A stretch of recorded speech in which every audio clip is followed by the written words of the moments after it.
Mọi người, hôm nay Nhi sẽ quay cận cảnh thử nghiệm làm slime nhỉ. Thì cái slime này thì nó cũng chưa thành công, thế nên là Nhi chưa thể nào mà hướng dẫn được mọi người ha. Đây là cái công thức làm slime mới của Nhi ha. Nhi không có xem trên kênh nào hết về cái công thức này.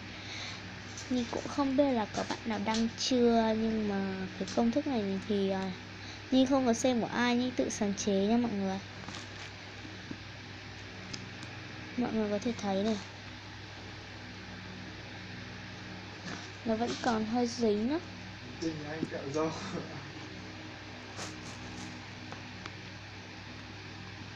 Rồi, bây giờ Nhi sẽ cho lại nha. Cho lại vào tủ lạnh và hôm nay Nhi sẽ hướng dẫn nhé. Bye bye mọi người.